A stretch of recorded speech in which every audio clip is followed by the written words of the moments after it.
तो मैं समझता हूँ कि जिस महबूब की मोहब्बत में हम लोग यहाँ आए हैं, जिस सज्जादे की अक़ीदत में हम लोग यहाँ आए हैं, अब ये शानदार जब माहौल साजी हो गई है तो क्यों ना उसकी ज़बान मुबारक से कुछ कलेमाते आलिया भी सुन लिए जाएं, ताकि उसकी बरकतें इस प्रोग्राम के आखिर तक जारी रहें। मैं बग़ैर किसी मज़ीद तमहीद के बड़े अदब व एहतराम के साथ सूफ़ी सैयद इजहार अली साहब, जो आज के इस प्रोग्राम के सरपरस्त भी हैं, इस खानकाह के सज्जादा भी हैं, हमारे मोहसिन भी हैं, उनसे बसत अदब ये गुजारिश की जाए कि वो माइक पर तशरीफ़ लाएं और अपने कलेमाते आलिया से हमारी समातों को मुतबर्रक फरमाएं। सूफ़ी सैयद इजहार अली साहब माइक पर। को सलाम पेश करता हूँ और अपने जद मोहतरम हज़रत सैयद शाह अब्दुर्रहमान साबरी चिश्ती अब्बासी ललवी की बारगाह में सर-ए-नियाज़ खम करते हुए सलाम पेश करता हूँ और उनकी तवस्सुल से तमाम मकाबरीन औलिया बिलखुसूस हज़रत निज़ामुद्दीन महबूब इलाही अली अहमद मखदूम साबिर कलियरी से होते हुए हज़रत बादशाह हिंदुस्तान ख्वाजा ख्वाजगान मोइनुल हक़ व मोइनुद्दीन चिश्ती अजमेरी की बारगाह में सलाम पेश करते हुए तमाम अहले बैत अतहार और आक़ाए नामदार की बारगाह में अपना सलाम पेश करता हूँ। आज की इस उर्स की महफिल में शरीक डाइस पर तशरीफ़ फरमा हमारे बहुत अज़ीज़ जनाब सैयद फ़ुरक़ान वहीद हाशमी साहब, जो दरगाह हाफिज़िया इस्लामिया के सज्जादा नशीन हैं, रौनक अफरोज़ हैं। डॉक्टर सैयद आसिफ़ अली जो रहीमाबाद से तशरीफ़ लाए हैं, जो खानवादा हज़रत शाह अब्दुर्रहीम से ताल्लुक़ रखते हैं और लखनऊ में वी केयर हॉस्पिटल के नाम से अपना हॉस्पिटल चलाते हैं और एक एप्सिना हॉस्पिटल के नाम से हॉस्पिटल। जनाब असर बहराइची साहब हमारे बीच, जो आज के साहिब एजाज़, जिन्हें अभी रहमानी मसीहा फाउंडेशन की जानिब से मसीहाए अदब अवार्ड से सरफराज किया गया, मैं उन्हें मुबारकबाद भी पेश करता हूँ। और माइक पर तशरीफ़ रखते, डाइस पर तशरीफ़ रखते हैं हमारे बहुत अजीज़ भाई जनाब सैयद हुसैन साहब, साबिक़ एडिशनल एडवोकेट जनरल। उनकी करम फरमाई कि वो बहरहाल यहाँ तशरीफ़ ले आते हैं हमारे इस प्रोग्राम में।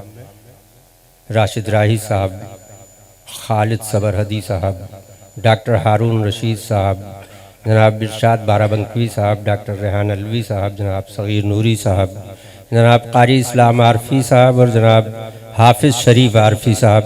ये दो शख्सियात यहाँ मौजूद हैं जो हज़रत सैयद शाह सुल्तान मोहम्मद आरिफ अली की नुमाइंदगी में यहाँ तशरीफ़ लाए हैं। मैं उनका इस्तक़बाल करता हूँ। हमारे बहुत बुज़ुर्ग शायर हैं और हमारे उनसे बहुत सारे ताल्लुक़ हैं।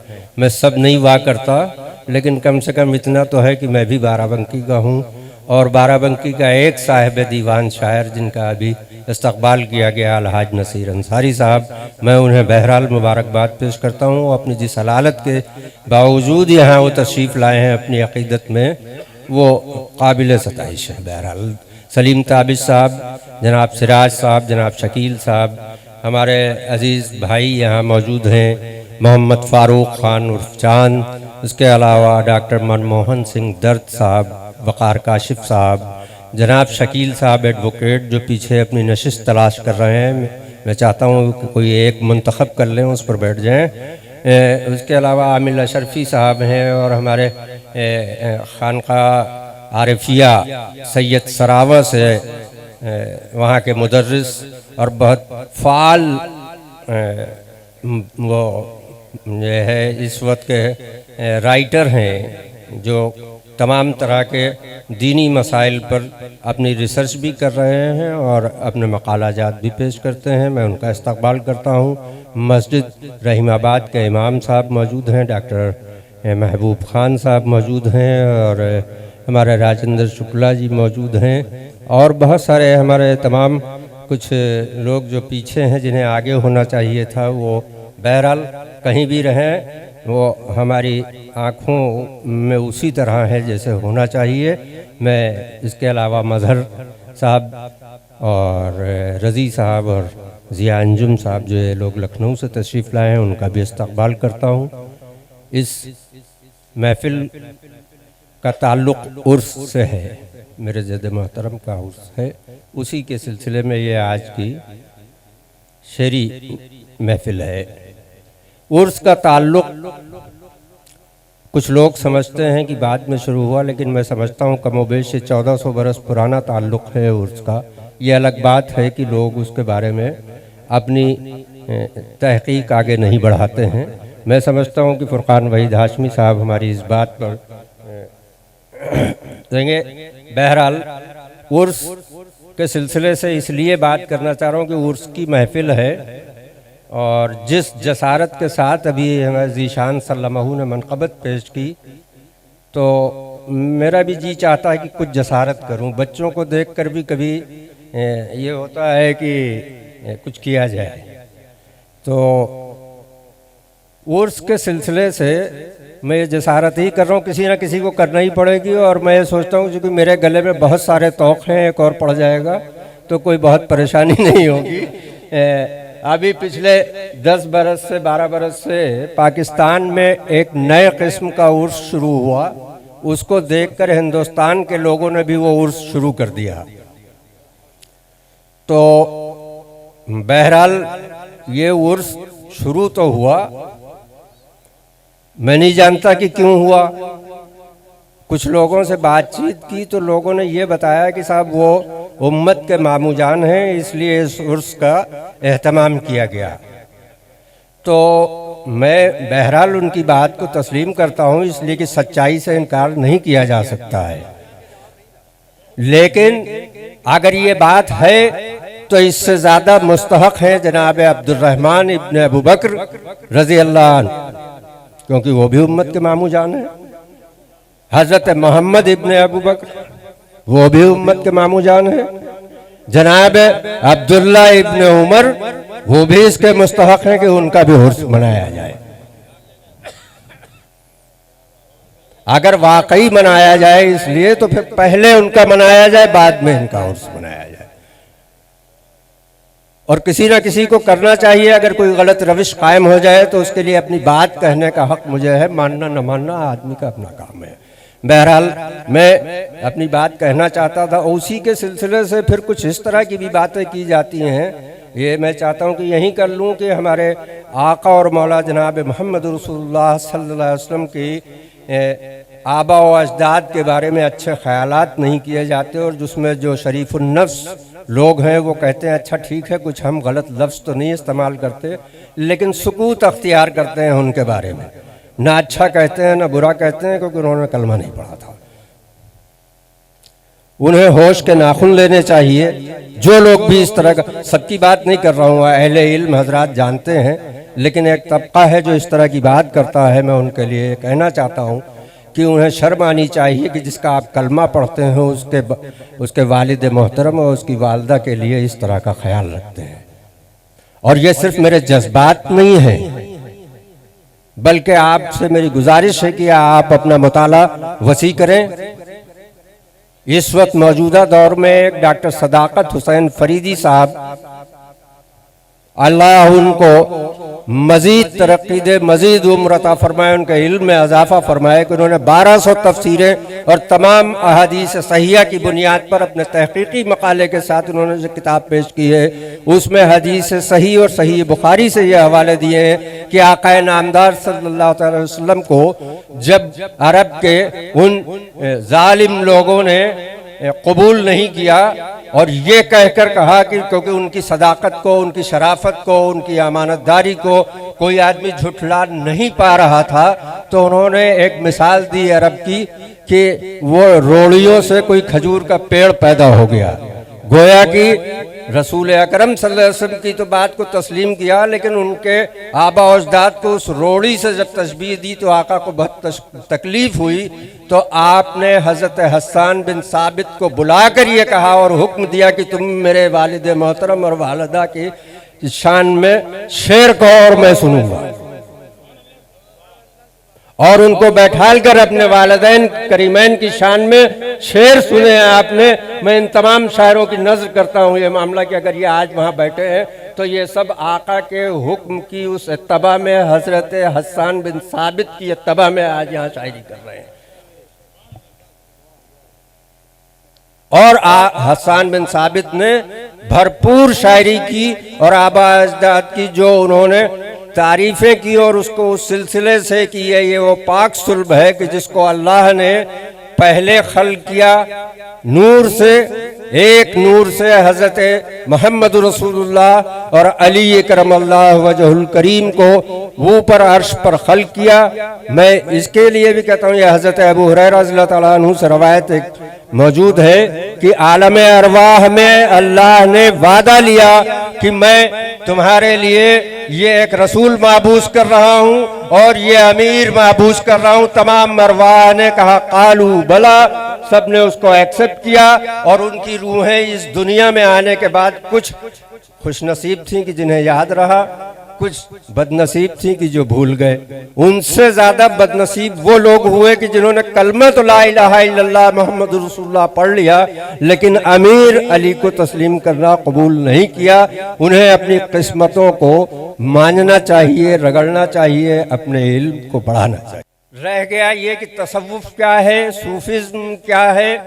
ये हजरत अली करमल्लाहु वजहुल करीम को अल्लाह के रसूल ने जो मनसब अता किया और अल्लाह की तरफ से जो इनाम अता हुआ कि जिस तरह मेरे आका और मौला जनाब मोहम्मद रसूलुल्लाह सरदारुल अंबिया हैं, सैयदुल अंबिया हैं, इमामुल अंबिया हैं, ठीक उसी तरह मौला कायनात इमामुल औलिया हैं, सैयदुल औलिया हैं, सरदारुल औलिया हैं। और इसके बगैर कोई चारा नहीं है, क्योंकि अल्लाह के रसूल का कलमा पढ़ रहे हैं तो अल्लाह के रसूल की हदीस सही जो आपकी अपनी मुस्तनद किताबों में रवायतें मौजूद हैं और वो पूरी सनद के साथ सही है कि मन कुन तो मौला फ़हाज़ा अलीउन मौला, एक वाहिद हदीस है कि जिसको कमो बेश 50,000 के मजमे में आका ने सहाबियों को रोक कर ये इरशाद फरमाया।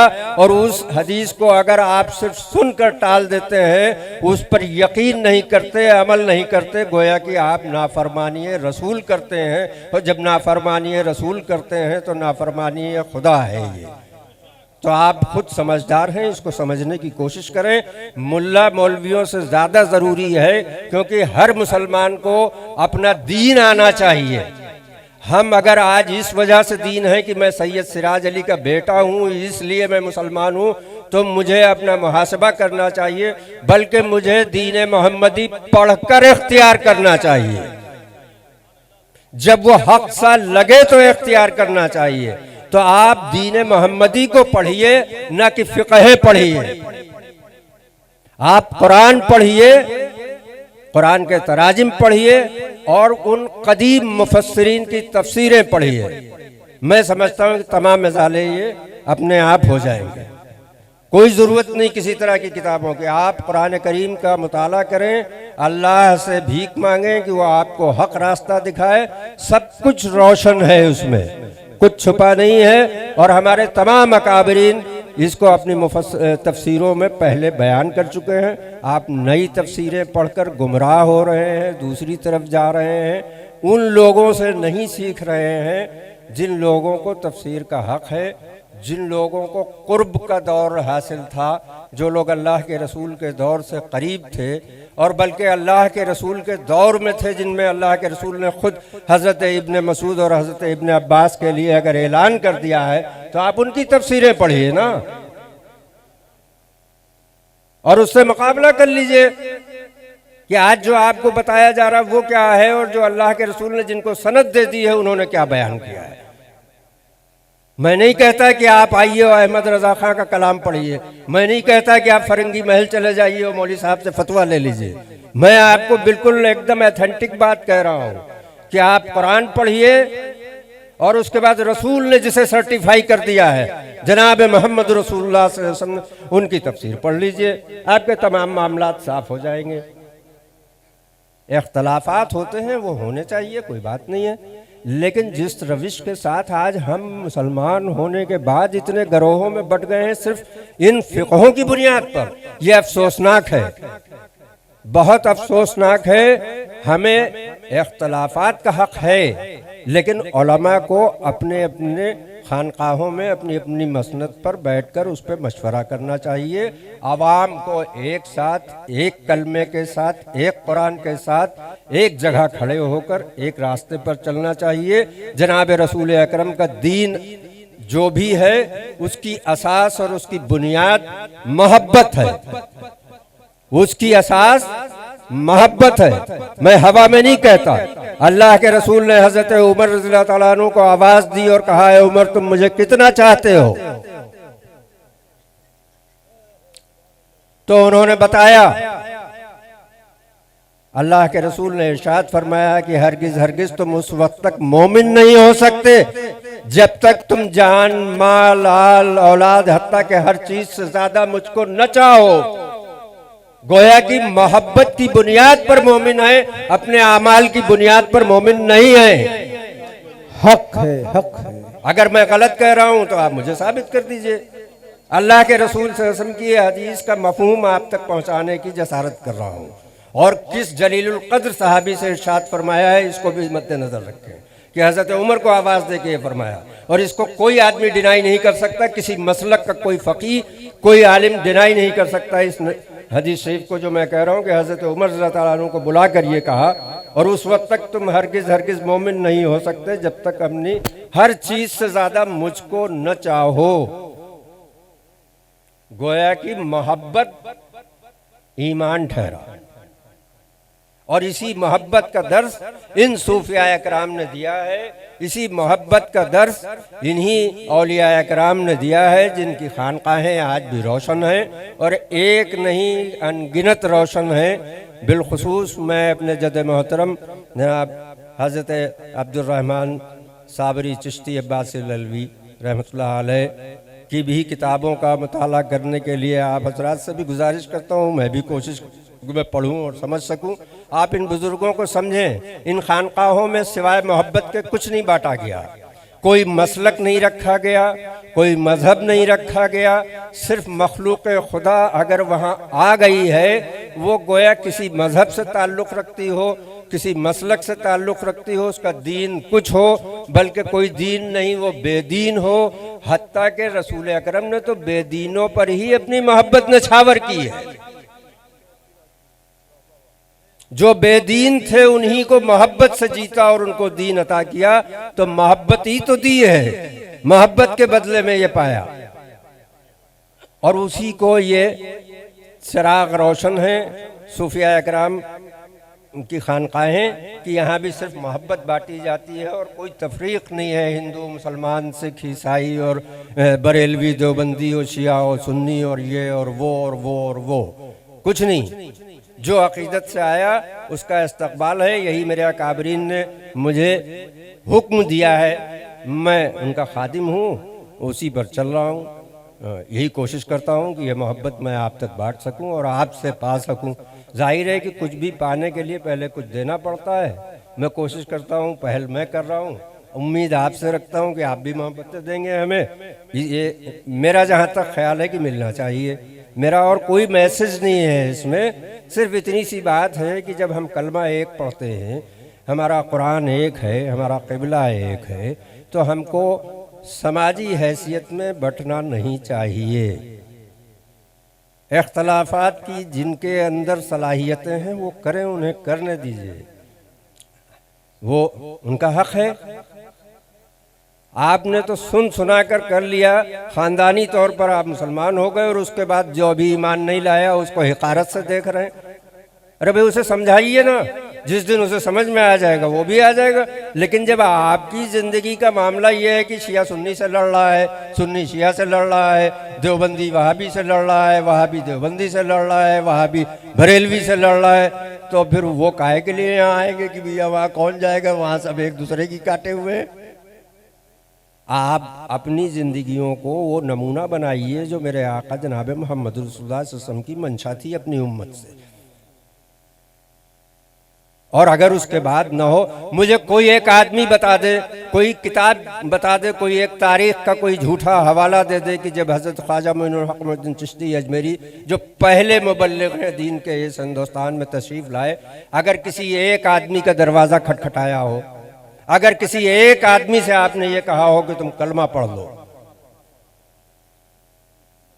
सिर्फ और सिर्फ अपने किरदार से, बल्कि मैं इसमें अहले बैत अतहार में हज़रत इमाम जाफ़र सादिक़ अलैहिस्सलाम का एक जुमला कोट कर देना चाहता हूँ कि उनसे एक साहब चले और उन्होंने पूछा दीन की तबलीग के लिए कि मुझे कुछ तरीक़ा बताएं कि मैं कैसे तबलीग करूं। तो कहा मेरी एक बात याद रखना कि कोशिश करना कि तुम्हें ज़बान से किसी से कहना न पड़े और तबलीग हो जाए।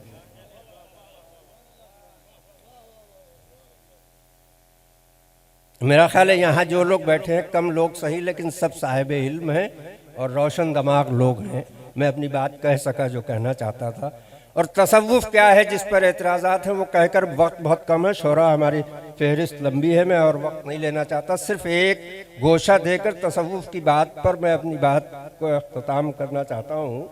वो ये कि कुल तसव्वुफ़ जो है वो अदब और मोहब्बत का नाम है। और मिसाल के तौर पर मेरे जद्दुल जद्दा हज़रत अब्बास अलमदार, मैं तो तसव्वुफ़ वहीं से सीखता, कोशिश करता हूँ कि सीख लूँ उनसे। हज़रत अली के बेटे हैं करमल्लाहु वजहुल करीम, हज़रत अब्बास अलमदार हज़रत अली के बेटे हैं और इमाम आली मकाम भी अली के बेटे हैं। दोनों एक ही बाप के बेटे हैं, लेकिन किसी समाज को बनाने में ख़वातीन का बड़ा हिस्सा है, माँओं का बड़ा हिस्सा है। मुझे कुर्बान होना चाहिए अपनी उस माँ पर जो मेरी जद मोहतरम की माँ है कि उम्मुल बनैन ने सिर्फ एक नसीहत की अपने बेटे अब्बास को कि अब्बास मेरी सिर्फ एक नसीहत याद रखना कि कभी दिल में यह ख्याल मत लाना कि तुम भी अली के बेटे हो और हुसैन भी अली के बेटे हैं। नहीं नहीं, तुम खादिम हो वो मखदूम है तुम्हारा, तुम गुलाम हो वो आका है तुम्हारा, इसलिए कि उसकी माँ फातिमा है, तुम्हारी माँ फातिमा नहीं है। और फिर पूरी जिंदगी हजरत अब्बास अलमदार ने कभी भाई कहकर नहीं पुकारा अपने भाई को सिवाय आका के। पूरी तारीख गवाह है कि कभी भाई कहकर नहीं पुकारा, सिर्फ एक उस हुक्म और उस गुजारिश पर जो आखिरी लम्हा था कि हजरत इमाम आली मकाम ने कहा कि आज तो एक बार भाई कह के पुकारो। उस हुक्म पर आपने अपने उस आका को भाई कहकर पुकारा। यही अदब और यही मोहब्बत कुल तसव्वुफ़ है। खुदा हाफिज।